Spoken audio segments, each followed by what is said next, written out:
end of the program. So good afternoon, everybody. Thank you for joining us both in the library and on Zoom. We welcome back local resident Scott Saewert. Today, he's going to take us to the South Pacific on his journey following his father's World War II footsteps. So welcome, Scott. Thank you, Terry. Thanks so much. It's glad to be back, and thank everybody in the audience for returning and showing confidence that this one might be as entertaining, hopefully, as the last one. You know, the last one, we spent a lot of time on our boat, and we hit a lot of different islands. So this time we're going to do something different, and we're going to grow some land legs and stay on land for a while. So if you happen to miss it or need to see it again, the library does offer encores, and right now they're being encored, I think, for the next few days. So check out the library there. So just a question, I know probably the Zoom audience can't answer as easy as the in-house, but did anyone ever hear of Espiritu Santo before the program offering? Anybody? Okay, good, good.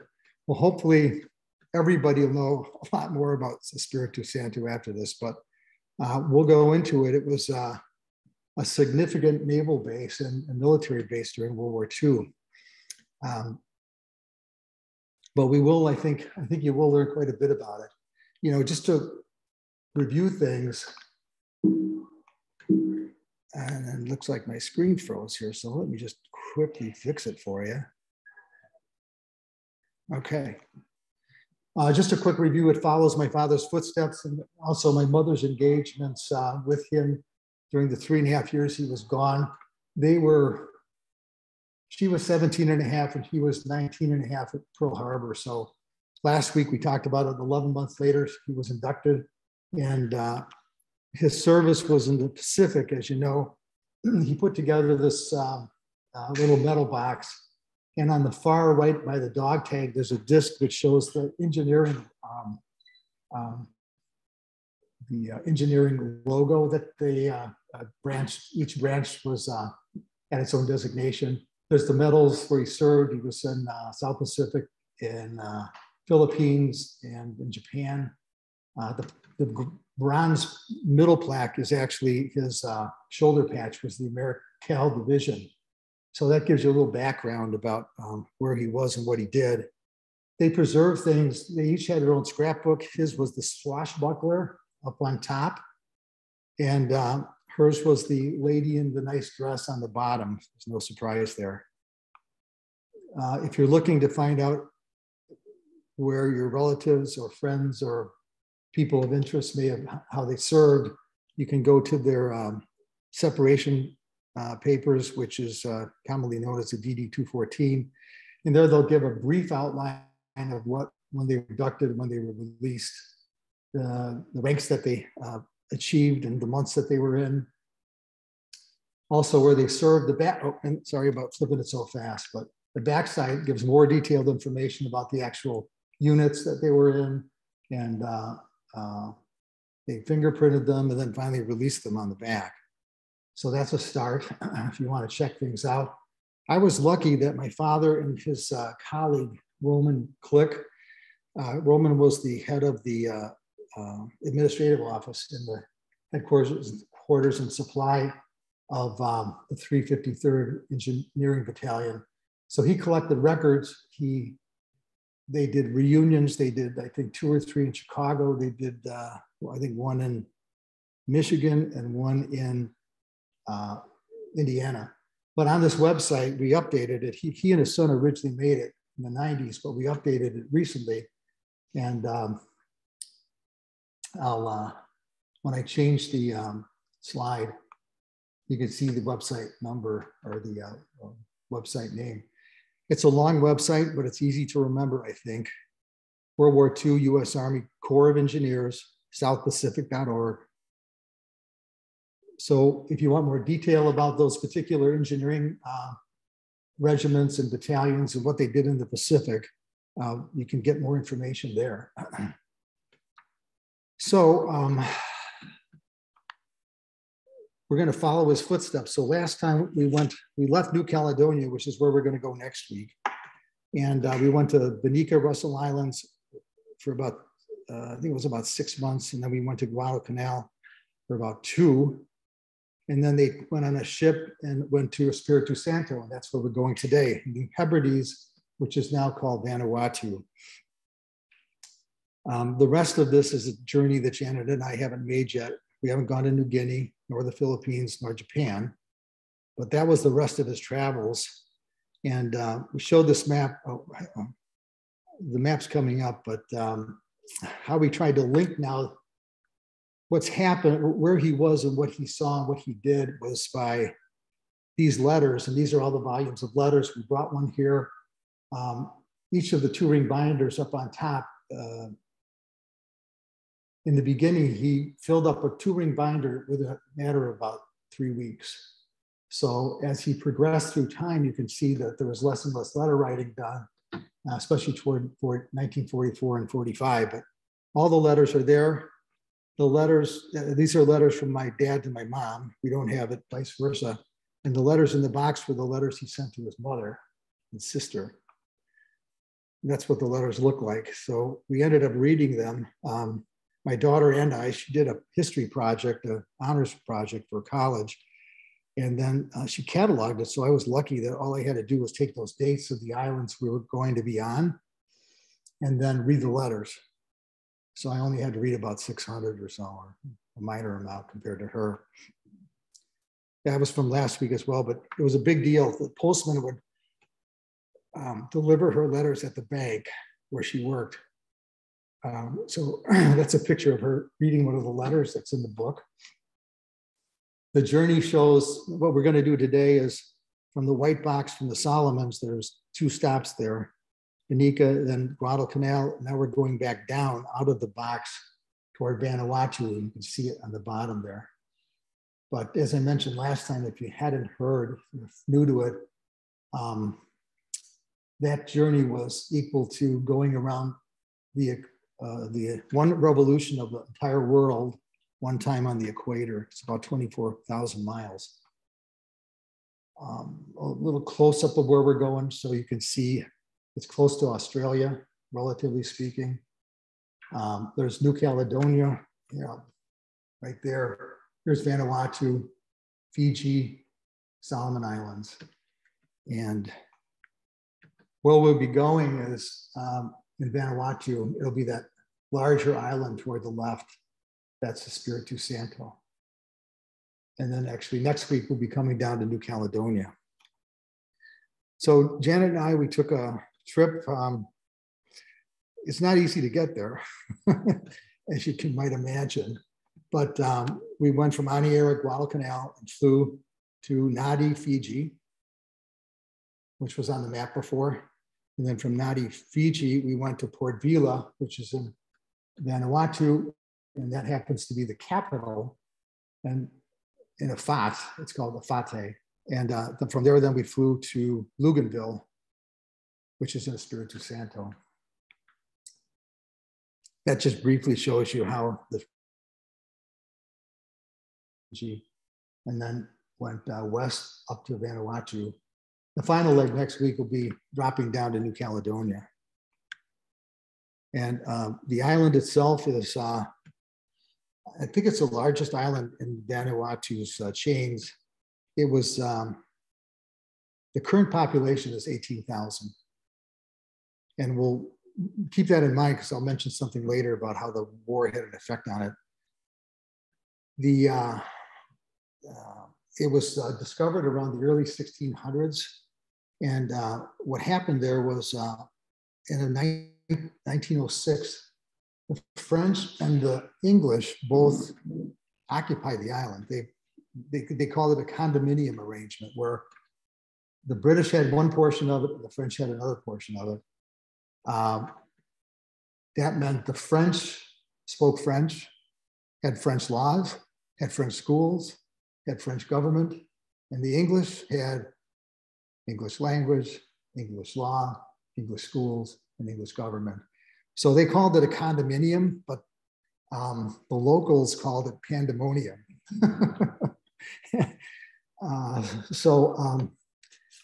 I can't imagine what it was like, but there was still a lot of remnants there. And if you ever see the movie South Pacific, there's a French plantation owner that is involved in it. So that was part of the French part of Espiritu Santo. That was the airport terminal. It looks a lot like, I think it's modeled after O'Hare. It was totally open air unless you get hurricanes, and then they have those drop-down doors. There is some, cultural learning there to be made, where there is some cultural instruction on the right uses of the equipment there, which I couldn't resist taking a picture of. This is a symbol of Vanuatu. This is at the airport as well. That's the wild boar. They're known for wild boar. All throughout the islands, there's wild boar.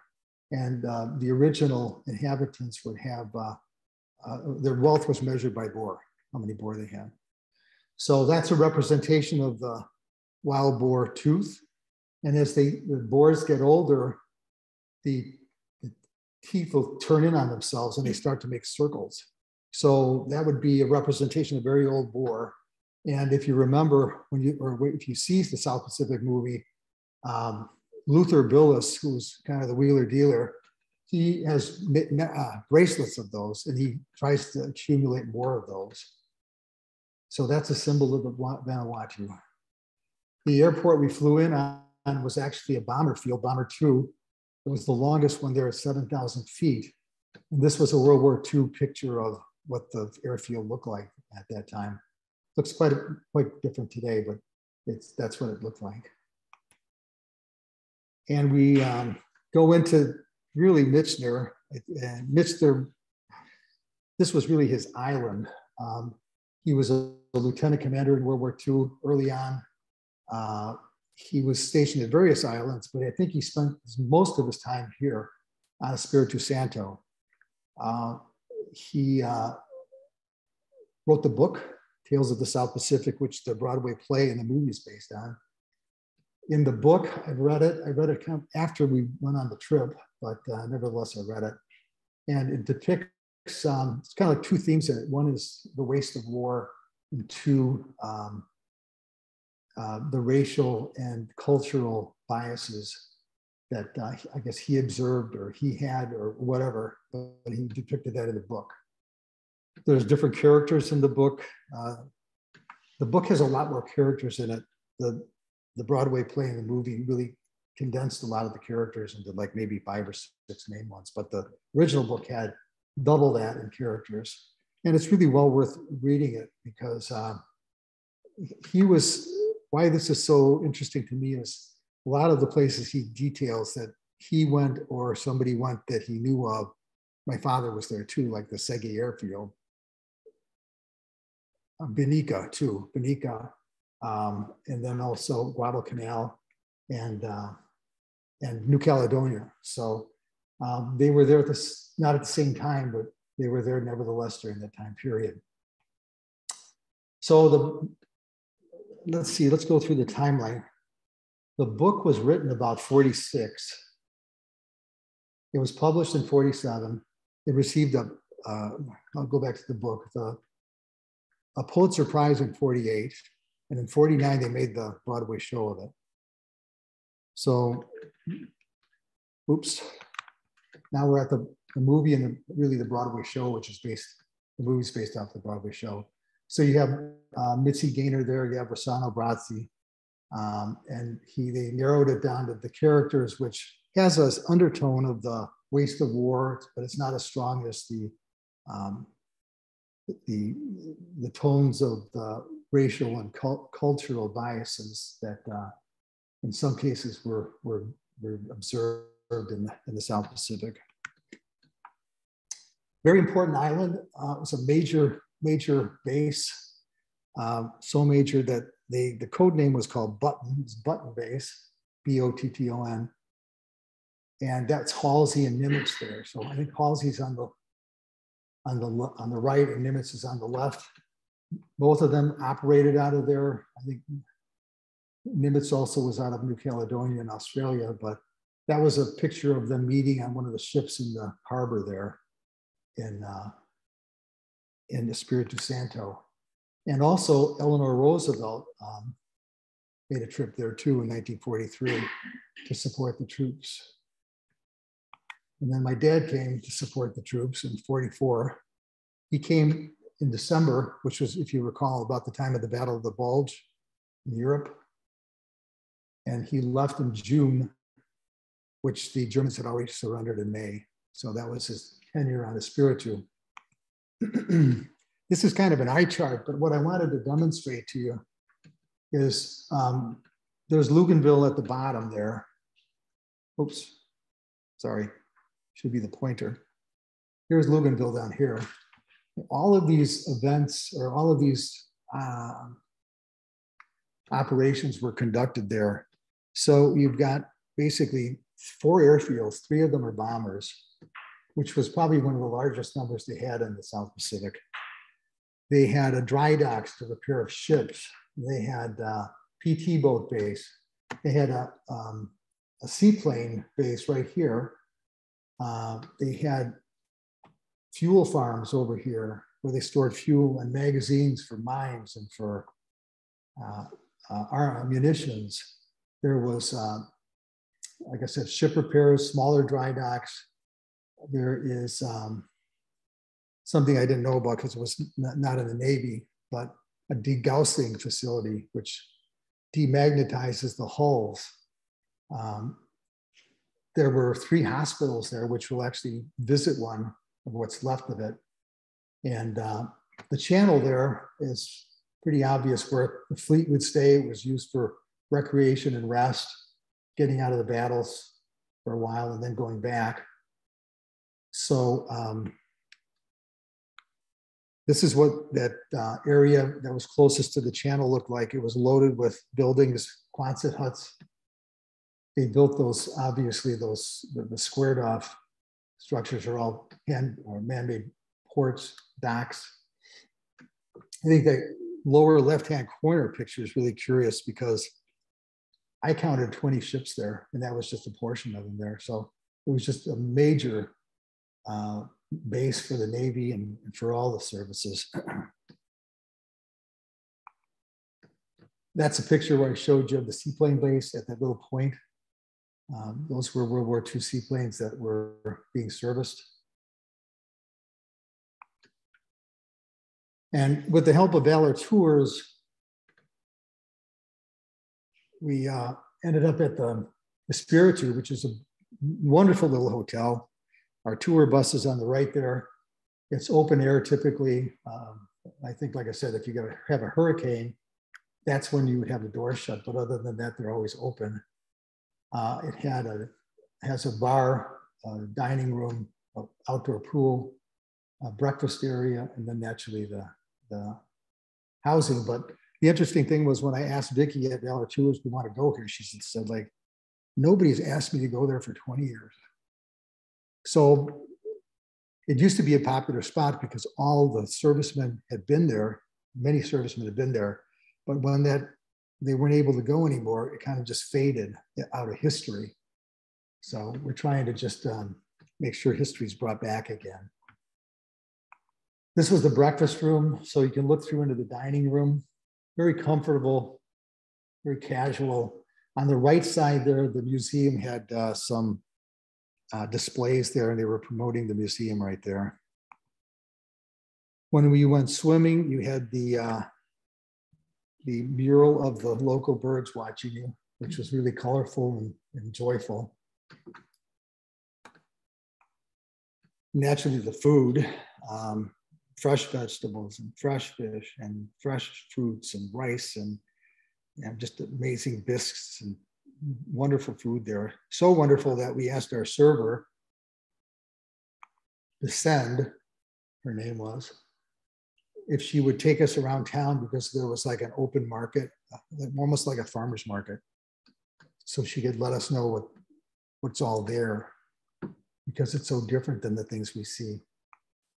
So this market was kind of U-shaped. It wasn't just that one set of tables. As you can see, the islanders would bring all their food there and try to sell it. it lasted, I think, 3 days. So those that didn't have lodging would sleep under the tables. So they the tablecloths would serve as kind of a tent. And with the climate there, which is, you know, tropical, the squash can grow 2 feet long and bananas are everywhere. And that was another line of the market. These, I mean, I just adore these baskets. They're all handmade out of palm leaves. And there's prices on everything, so it's not $400.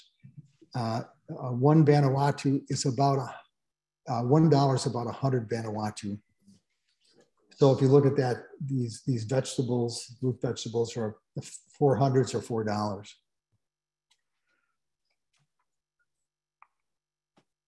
There's bananas are $2, and I think that's a mango, right? Is that a mango? That was $1. And those little sticks there are tobacco. It's tobacco sticks that they dry and then wind up and use as tobacco to chew or to smoke, I guess. That's a pretty nice tent there. They're probably really sleeping underneath that one. But I mean, it was just packed with color and packed with freshness and packed with the, you know, the tropical feeling of everything that was there. These were root vegetables. The ones on the left, I think, are kava, which we're not familiar with, but we'll bring up about what kava is in a little bit. And they couldn't get inside, so they just decided to set up outside. So you have coconuts and the roots, plantains, bananas. And we had to say goodbye to Michener, because she had to go back to work, but she left us in good hands. Yeah. Couldn't help but take pictures of these handmade baskets that they use. These are like their reusable shopping bags. And they open from the top and they have like a lace to clasp them. So we remember where the base buildings were on that aerial picture. This was all full of Quonset huts here. Well, they're not there anymore, but what they did is they made it a park and they made small, like a food court. And last week, those that were here had lessons in Pidgin. So we can use our Pidgin again to see what they say. So it said street kakai plus healthy lifestyle equals, let me read it off of here, strong, mo, healthy Vanuatu. So it's easier to hear than it is to read. This one's a little more tougher. There's the food pyramid, look at that. And Kikai one, balance meal every day. Blow, which means everybody, let me read it here. Make them body blow. UI healthy all time. So I think they were promoting health food here. And the bottom says, make them plenty of exercise. And this one, I think we can all appreciate. It's just eat, think, eat, and save. So that's a goodie. As we walked past that park, they enacted a smoking ordinance. And it was for everybody. It's not permitted, taboo, to have cigarettes. And the penalties are, which is pretty severe, I'd say, 200,000 Vanuatu, which is $2,000 per person, and $1 million for a business, $1 million Vanuatu. So that would be about $10,000. So they're really, really strict on it. This is Willie. He was our tour guide. Willie was our contemporary. And the nice thing about Willie was he was born in the time when the people that were there during World War II, he could talk to them and hear the stories about it. So he was our tour guide, who was ideal and gave us a lot of great information about things that you don't even read about.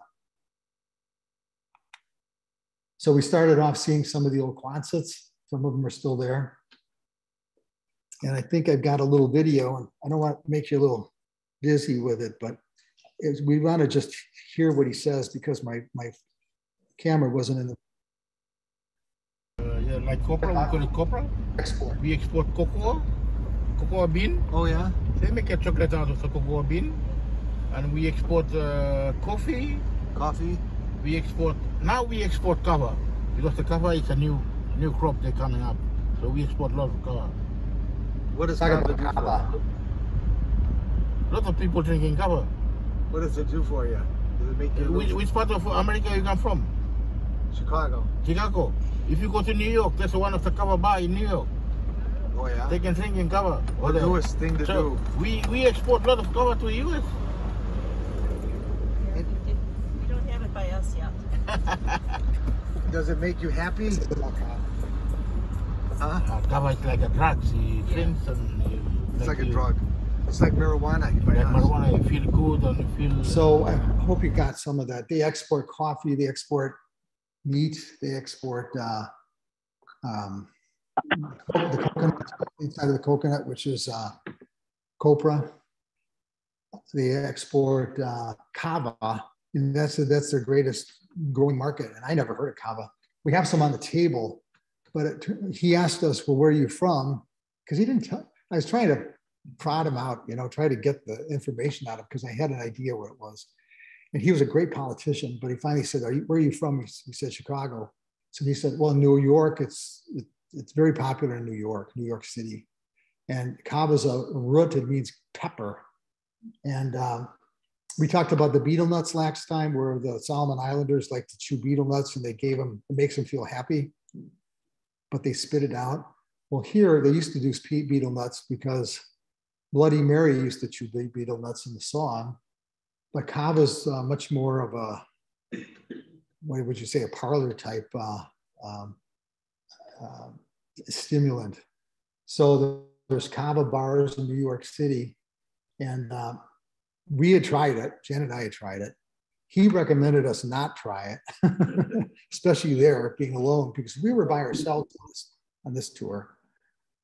But when we got home, we bought some and we tried it and really did nothing for us. But we've read it and talked to people that it does do different things to different people. And they got a little crazy with it. So this picture is a vault. It's in the city. It's concrete. And they tried to open that vault door for like 70 years and never could. And to 2019, when we were there, they still hadn't opened it. So I read recently that they wanted to get into the building, so they just broke a hole in the side of the concrete rather than try to tackle that door. But what that was the treasury of the US Navy, and that's where they kept the cash for basically the entire area.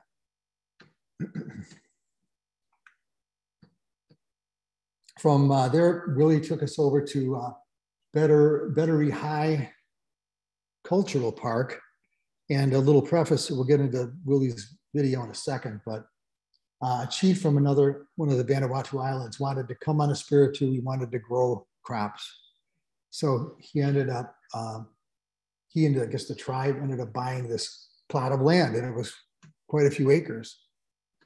So we'll pick it up with Willie. He bought the land here, but you don't know there's a hospital here. You didn't know that. You don't know. So when he started to clean up all the area, he found out there's cement everywhere. What was everywhere? Cement. The cement was everywhere. The foundation here is everywhere. Oh my. So was he happy or mad? he was happy because he can build, huh? Yeah. So now he create a thing like cultural activity here to bring all the tourists here to see the cement here. So he went and found out that this is a big hospital here. Because in this island they built 2 hospitals here. One is this one here. That was awesome.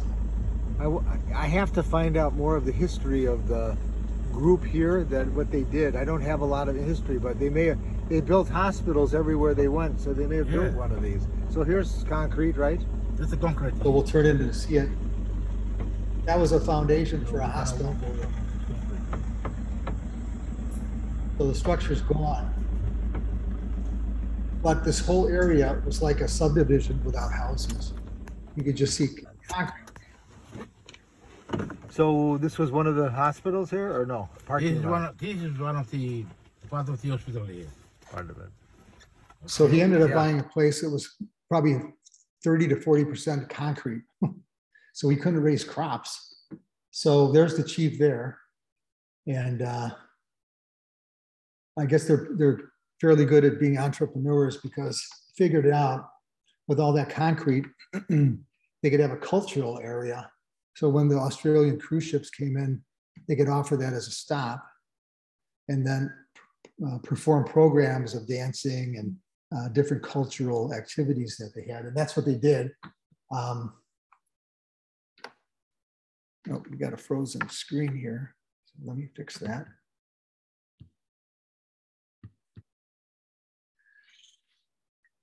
So he erected structures like this, which were more of the Espiritu Santo Islander type construction. And there were walkways to these bigger buildings. And if you look forward, past this large pad in the middle, you can see there's more concrete. So it just went on for, I don't know, maybe 1/8 of a mile. The whole area was like dendritic. It had just little arms of all this concrete everywhere. And everywhere we went, there's a museum. So they had all the pickups that were around, very similar to the Solomon Islands. Very proud of those things. There's bullets and ordnance and helmets and all kinds of things there. This is a picture from my dad's album, which actually documents, how these hospital buildings were arranged and what you'd expect to see, not just the roads, but also with the buildings, and these in particular had walkways. That's I want to say a banyan tree, but I'm not right with that.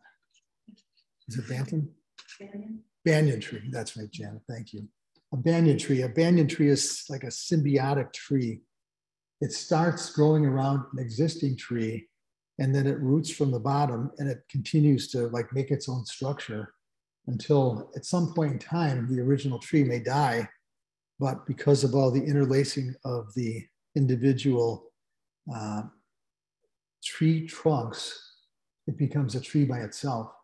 And we'll see those in New Caledonia. We'll also see them. We saw them in South Pacific as well, in Guadalcanal. The next place Willie took us this is a B-25 bomber. It's what my dad went up on and my mom chewed him out about. He was in that front canopy when he was flying around. It's twin tails, it's got twin engines, and Willie took us to a crash site close to one of the bomber strips. And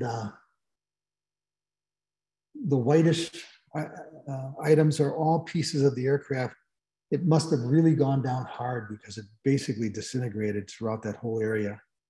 And the story I heard was it ran out of gas, and the flight crew was able to bail out, and they aimed it in a direction that it was going to damage anything. But it, like I said, it hit hard, and everything broke up. So there's pieces of aircraft laying all around. Those are like engine rings for engine mounts. That's one of the tails. This is a real short video, just looking at the tail and then the aileron. Upright part of the tail. And this is like the back wing. Back wheel, small back wheel. Yeah. Like I said, it just literally disintegrated. That's a panorama that shows just how it's just thrown about there. So the next place is another really interesting spot called $1 Million Point. I never heard of it until we went to Espiritu. The story is since this was such a major base, it was geared up for the invasion of Japan.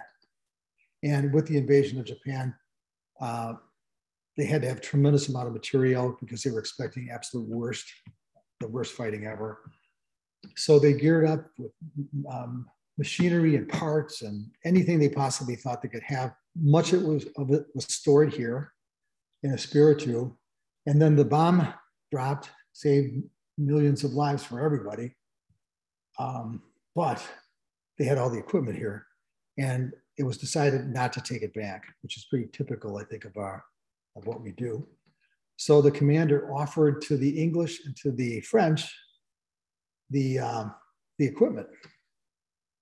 And it was like probably more than $1 million back then. So the French said, merci beaucoup, monsieur, but mais non. And the English said, thank you, mate, but we're going to get it anyway, because you're just going to leave it here.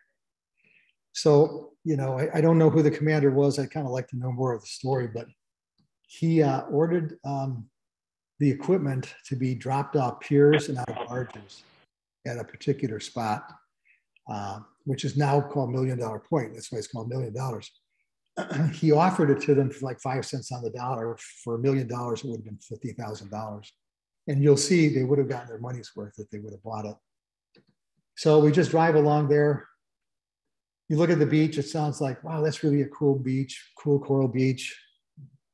Look at the rocks out there. But if you look closer and closer, you start to make out like vehicle parts and components. Like the middle forefront is a differential from a car, and then there's a crankshaft next to that.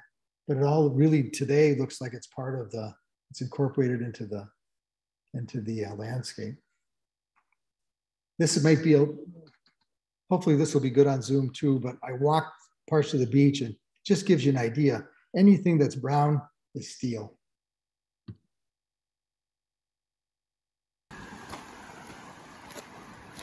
The brake drum. We're right into this stuff.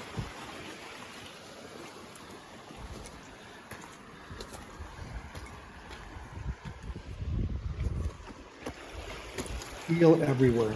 Car parts, components.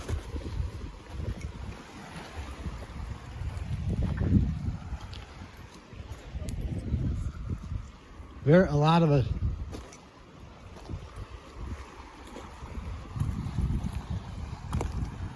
Yeah, most of the stuff that looks like rock is actually steel. You didn't want to fall there. For tetanus. Some kind of an aluminum strip. And all kinds of melting. Yeah.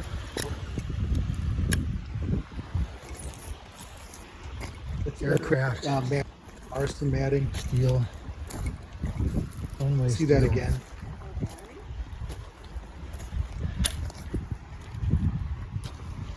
And I found a battery from one of the. That's 12 volts. USL.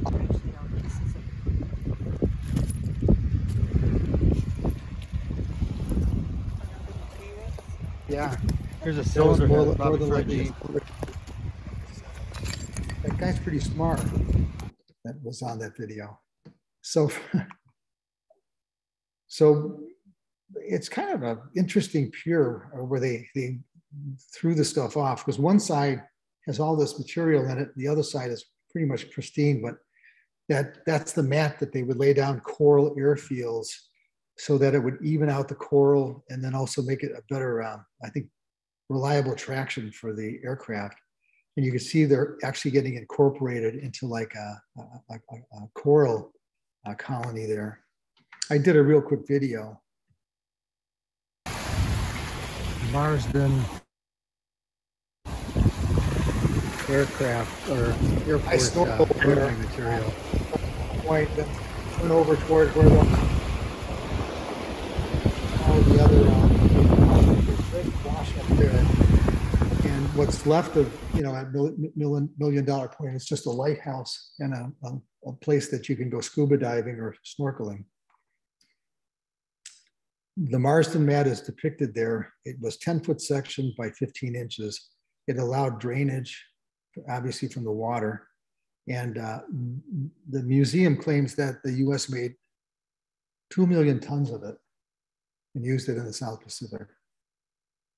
And I have a picture of one of the airfields, actually on Espiritu Santo, that has the Marston mat installed there.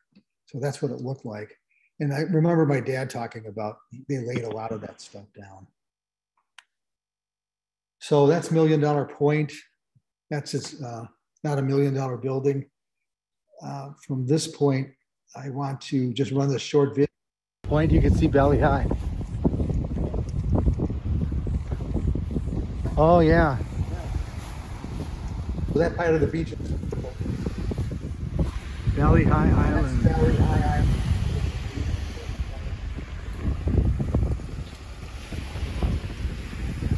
But on one side of that, Clouds are covering it. massive destruction, the other side of the States.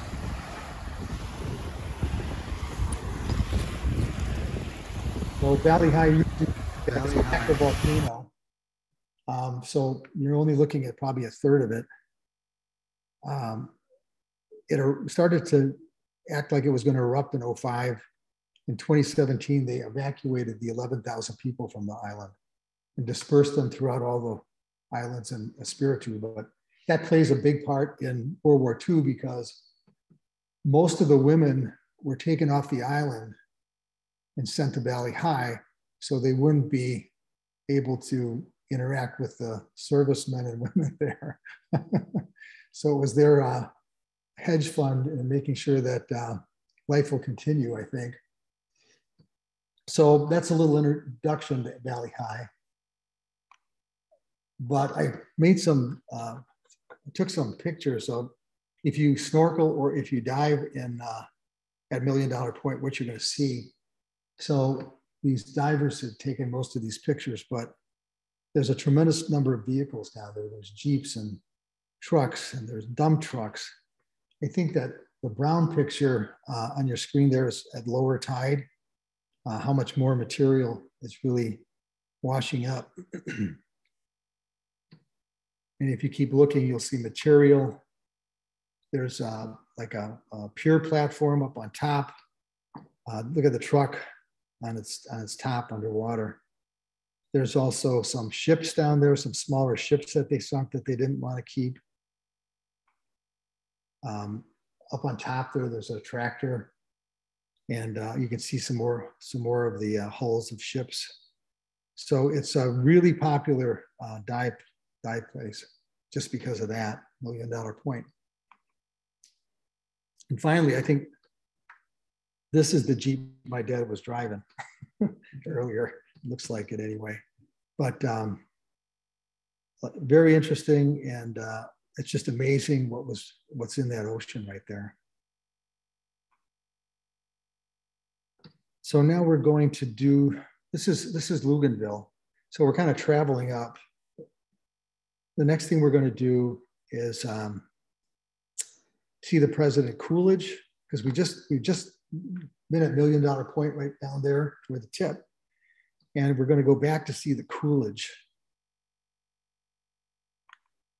So that was it was a luxury liner back in the 20s. It was bought by the United States government, I think in the 30s. And it was one of their major troop transports. They named all the transports after presidents. So it's the 80th anniversary on October 26th of this year that it was sunk. How it was sunk was the captain, it was early in 42, it was right before the invasion of Guadalcanal, had at least 1,000 service members on it. He went in the channel without escort because he was worried about submarines. And he ended up taking the wrong turn. He should have gone maybe one island, not as far. So he turned in the wrong inlet, and that was all mined by the US. So this ship actually was destroyed by one of our own mines, like they call friendly fire. You can see on there that most of the occupants are on deck trying to get out or get off. Looks like another ship's behind it. It was hit on the port side, the left side, so it's starting to list there. And there's still many, many crew members up on board. They're trying to evacuate people. And that's finally when it finally comes into the ocean, where it's on the port side, the left side, and it's going down. Fortunately, they were right by, great facilities. So they were rescued. Out of 1,000 people, only 2 died. One was the fireman that was closest to where the mine exploded. And the other was a captain in field artillery. He tried to save people, and he ended up succumbing to drowning. So those were the only 2 casualties there, which was pretty amazing. So it's another popular dive place, destination. And that shows basically the orientation of it's outside. And if it's like a roadmap to the places that you might want to visit, like the workshop or the 3-inch gun, or they have a soda bar, soda fountain, galleys, the washroom, skylights. So for scuba divers, it's a real great place to go to. And that gives you an idea, again, how it's laying in the ocean. So at the front, at the bow, it's in 60 feet of water. And at the stern, it's at 180 feet of water. So it's on an angle. So I know if I was diving, I'd probably dive to 30 feet and see the rest of it. But divers go on that, they'll go all the way to the back of the boat. When we were there, this is actually where the dive point is. He's a dive master. And I think you go out about 300 feet. And that's when the ledge starts, and you can ascend or descend down to the Coolidge. Since he's constantly diving there, there's items that were on the ship that were actually still on the seafloor. So he showed me these dog tags. One of them is Huey Cole. And Huey Cole, I looked him up. He retired out of the Army in the 80s as like a master sergeant. So he was on the ship, and he must have lost his dog tag. The other person is Earl. His name is Kez Mirchak.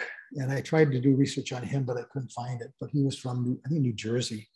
So anyway, there's still items that are being identified. Fortunately, we know both of those people, even Earl, made it through the sinking. That's the channel that we looked at earlier where the ships were in. And this is a map identification of where a lot of the wrecks are, both not only ships, but boats, but there's also aircraft in there. So it was a very heavily trafficked area for wrecks. And the World War II South Pacific Museum just had an article about a company that came and did some salvaging and diving for some of the things that are there. Another, this was in 3 months. The Tucker was first. This was a destroyer. Actually, it was supposed to be at the Battle of Saewert. Maybe it wouldn't have been there after that anyway, but it came in with the same circumstances. The captain said that he was never told about the minefield. And this was, I think, 3 months before the Coolidge. And what happened is, what you're looking at, it's kind of fuzzy, but there's 3 pieces there. The left piece with the smoke coming out is the tugboat, and the 2-pieced destroyer there is the remains of the USS Tucker. So it blew it in half. So they towed it over to the more shallower waters out of the sea lanes, and it looked like that for a while until they scuttled the rest of it. But I mean, it was, our own minds did that, yeah. Communication, right? So we're going to now go up a little farther north. We're going to take that road that goes up toward Saewert Bay, up toward Fighter 1, which is almost to the top there. And we're going to take a little visit there. Just make a note, there's an AC Island on the right side there, and it will show you something that how they used to repair ships there, which is quite stunning, I think. What also shows here, and I should point out, is in blue are the hospitals.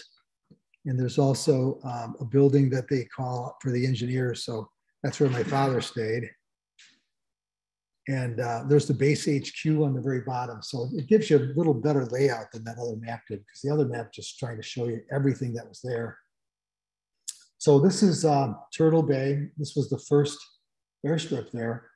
They had, the Seabees had 10 days to build that strip. They needed that strip in order to support Guadalcanal. So they did it in 10 days. They did it without major equipment. So they definitely found the right spot. But on the 11th day, B-17s flew in there. So it was a major, that was the first runway and the first support to Guadalcanal. That's what it looked like. And those are all Hellcats lined up.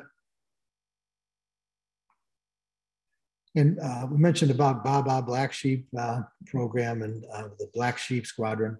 Boyington also flew out of Espiritu Santo earlier on than when he was at the Russell Islands. That's a picture of the strip my dad took. Doesn't have quite all the drama of the Wildcats, but that's what he saw when he went there. We're going to do a short video on, Willie took us along the taxiway of what's left of the airfield. Oh yeah, I can see it, yeah. This is Fighter 1. This is Fighter 1, the biggest one. All this area is a airstrip. Up there is over there.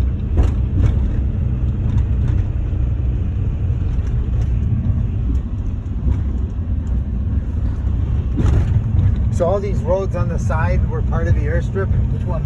Like that back one, to the right and to the left? This is part of the airstrip here. This is the big airstrip here. Going there, we're going to see some of the Sealit area, which is there. So we say other taxiways on the right. Interestingly, too, he was in the 70s, he learned how to drive on the airstrip. There was no trees whatsoever on it. So 50 years is a long time. The jungles. But it was much wider, right? Because all this was grown over it, huh? Yeah, it's grown over it. Opens up a little bit. And then it keeps going straight? The airstrip? Some of the area we can see much better. The area because it's clear. He's just saying it goes on straight. We have a lot of tree here. And why that road was so well maintained is there's a resort off of it. And if you ever heard of Blue Holes, which is very, I guess, tropical. It's coral where there's water, and they actually are very dark blue. So there's a Blue Hole resort off of that road. So the road that we drove on was the Malwepi Road there. And I think the resort's on that first turn off there. But you can see where the airstrip was, and you can see all the trees and vegetation growing up on it now.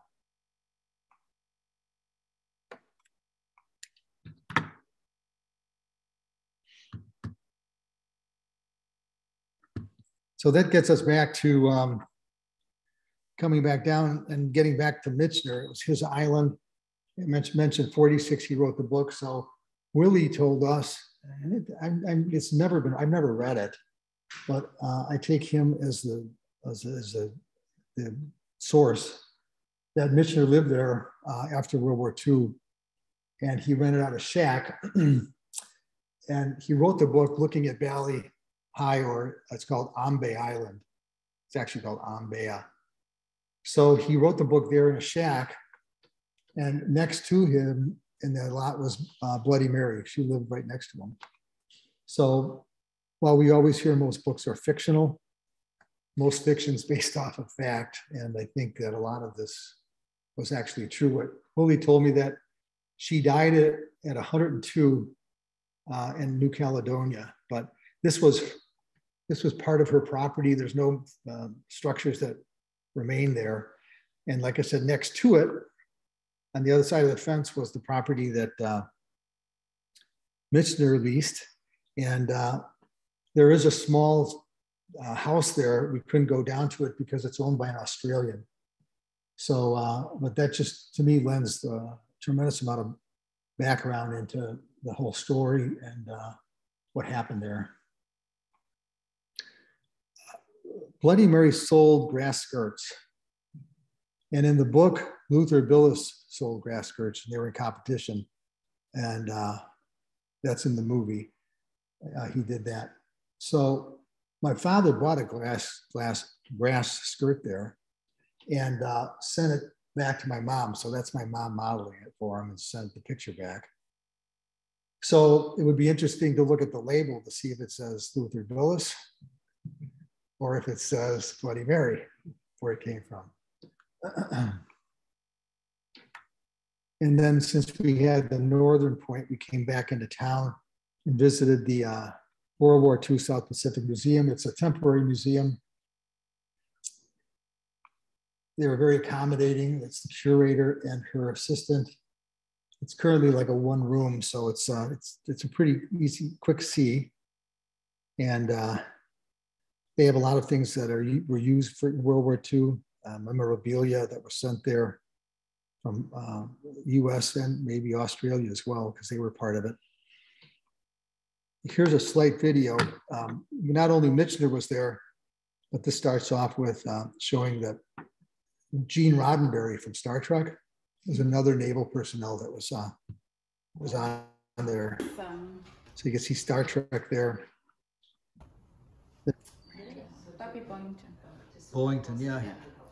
There used to be a TV program. Yep. You saw it? Yeah, Black Sheep. Black Sheep series.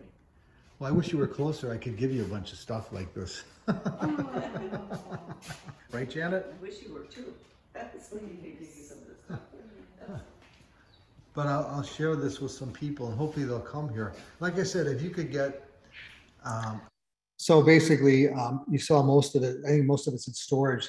But what they're trying to do is next year, they're trying to build this permanent museum, which looks like a modernized Quonset hut. And that computer depictions of it, but they're trying to draw people there just to go to the museum.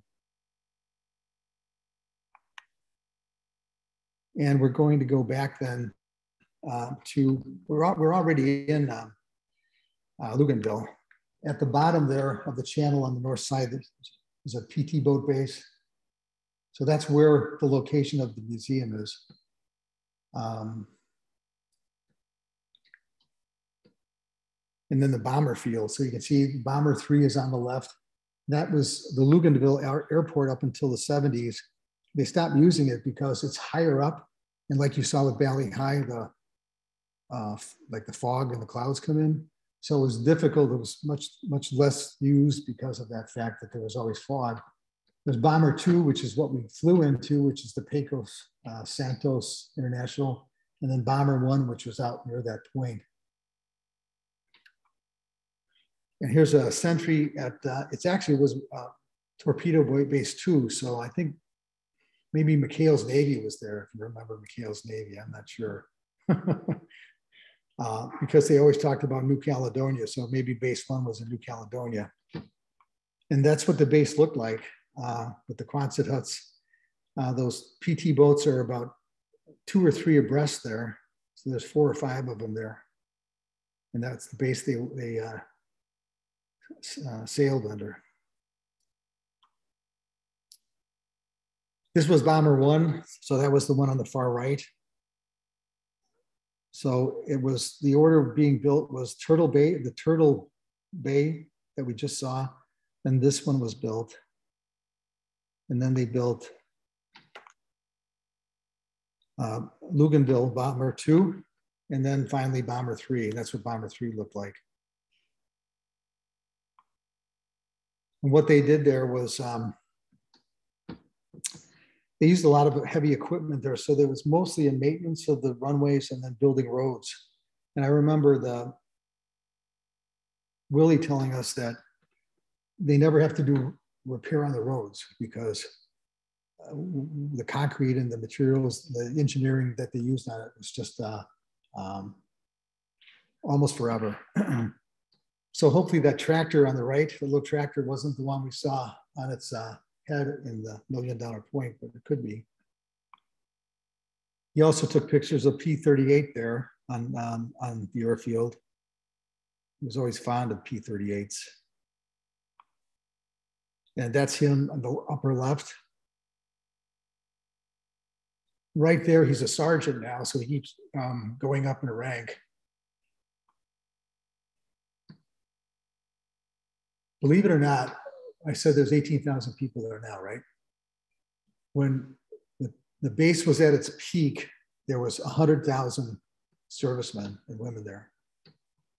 100,000. And they claim that because there was so much in and out, people going in, people going out, resting, going out, going to other places, there was, they consider it about 500,000 people actually went there. So that's why it was very popular 20, 30 years ago to go there. And now really not too many people know about it. So this was one of the 8 movie theaters that they built there. And it was similar to the construction on Russell Island, where they just used coconut logs to sit on.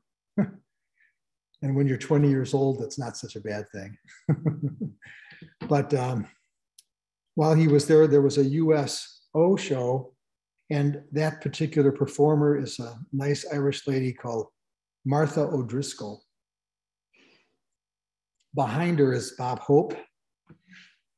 And that was one of her acts. She had a very elegant dress on. She's a dancer, a singer. The band was for the 353rd Engineers, which my father was in. She went out in the crowd to give them some moral encouragement. You can see some of those guys are just laying on the ground. They didn't need any coconut logs. And she was quite a high kicker, Maureen was. So she was kind of showing everybody in one of her dance routines how well of a dancer she was. And she brought the guys up on stage and was trying to give them dance lessons. Now you can see, where you can see her leg, and it's almost, straight up. And the rest of them are not so much, right? They're at like 30 degrees. So I don't think anyone were inducted into the USO show to go with her. But those were some great pictures. Usually he took the most pictures at USO shows. That's why we know why. I'm going to go back to that kind of eye chart that shows all of the functions that happened there. But on the very top, it's hard to read. I'll read it for you. It says ABSD-1 dry dock. And it was over by that island I mentioned it and try to remember. So it's basically right. All right, wrong clicker. Oops. It's right here. That's where they, and I thought, what is that? What does that mean? What it is more or less, I would say, a marvel in engineering. That's not, I mean, that's marvel in engineering. It's the USS Cleveland. It's a cruiser, so it's a big ship. It's probably 600 plus feet long. And if you kind of look to the right side, it has a wall there. Well, this cruiser is in this ASBD-1, which is a floating dry dock. So what they did was it would submerge itself. They could submerge it down to about 10 feet above the water. And then the ship would come in and they'd position it. And it's like a model. It'd have braces underneath it to catch the hull. And then they would purge the water out and raise that dry dock above the water level, which to me was just totally amazing. So I added, and it shows here, it's at ABSD-1 at Kalakulu Bay in Espiritu. So they did the Cleveland.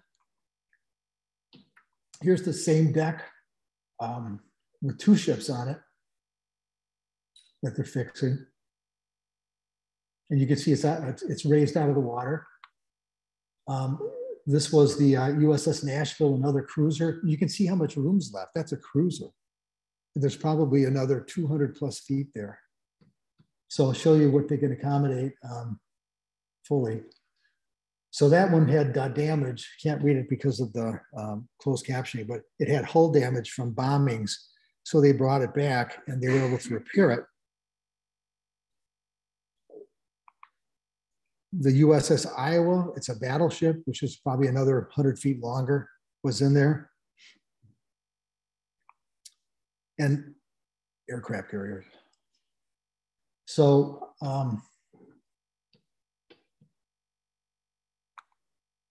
see, they position it and then they raise it up and then they could do anything they want. This was strategic in the war because instead of sending the ships back to Brisbane or Melbourne or wherever, Pearl Harbor, or to San Francisco, they could do full repairs right there.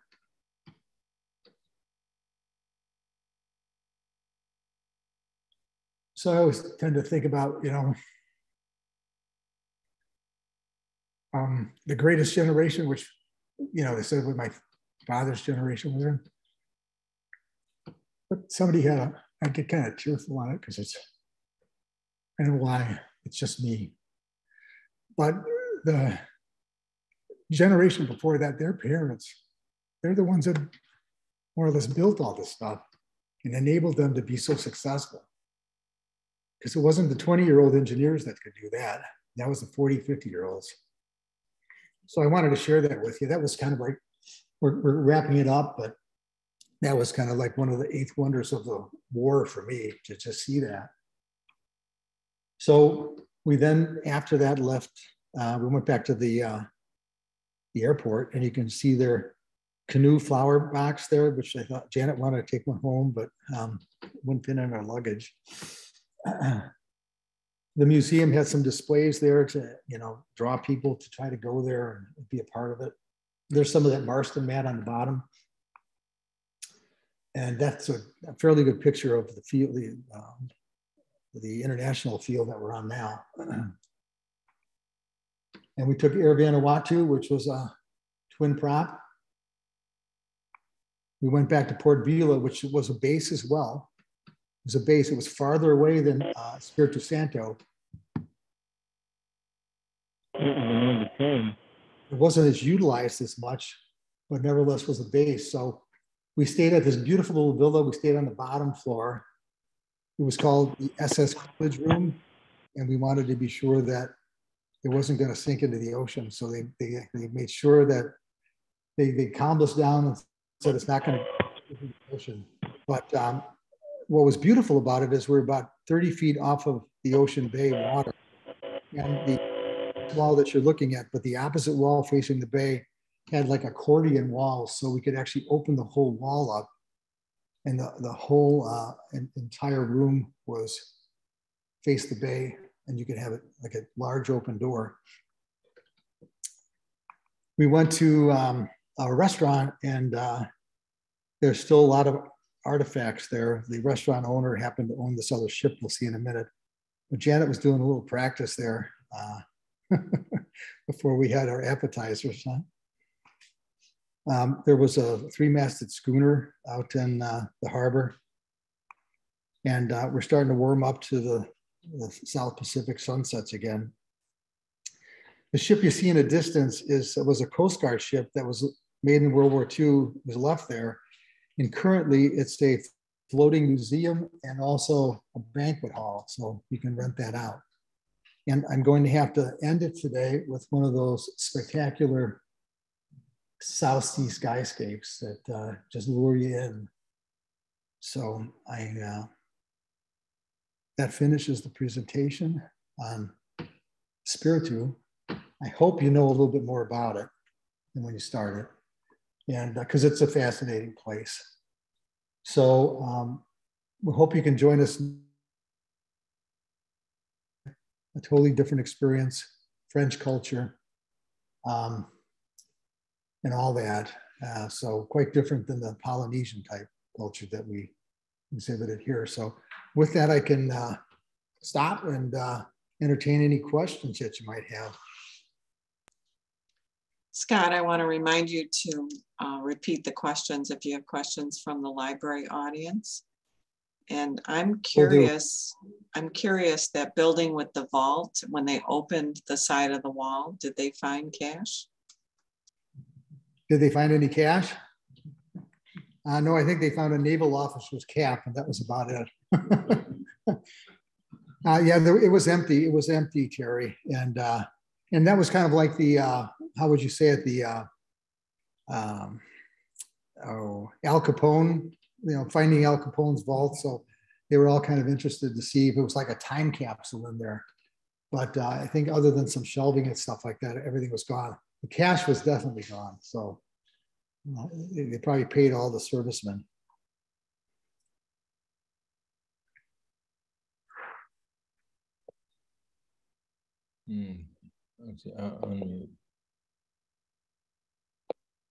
Does someone on Zoom have questions? I can hear somebody unmuting.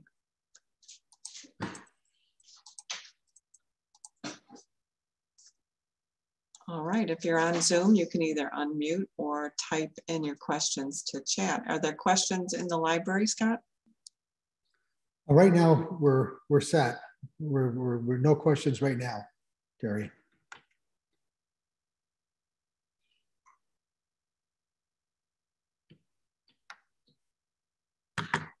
Zoom audience, if you have questions, feel free to unmute or write them in chat, and we'll give you a minute to do that. Here we go. Hey, Scott? Yeah. It's Bill Brode. Wester.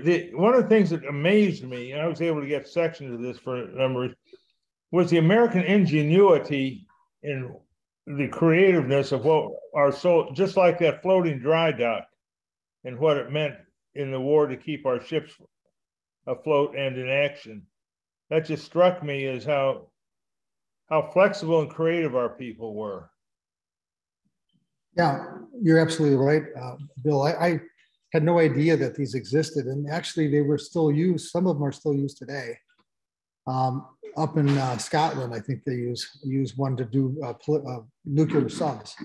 So and some of them were broken up and sold as scrap. There was multiple ones. I know there was at least a designation for number 6, so there was at least 6 of those things. Mm-hmm. And they didn't float them on the ocean in one piece. They had sections. There was like 10 sections, and then they'd arrive and they'd weld the sections together, and then they became operational. So just, yeah, you're right, tremendous creativity and innovation from those endeavors. I just wanted to say there's a table up front here that has a book about Michener's The Tale of the South Pacific. When I did go to the museums, I'll just run over here quick. When I visited the museums, I would always give them one of these books, which was a book of the regiment. So they had some historical information about it. And then we did buy some kava. So yeah, you have to go to New York City, I guess, to get the real stuff. But anyway, thanks so much for coming. Let me come back to the podium. Thanks so much for coming, everybody.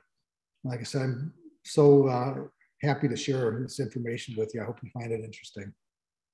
Thank you, Scott. Thanks for sharing. And I hope everybody can come back next Monday when you take us to New Caledonia. We'll be speaking French by the end of that one. Yes. Have a good afternoon.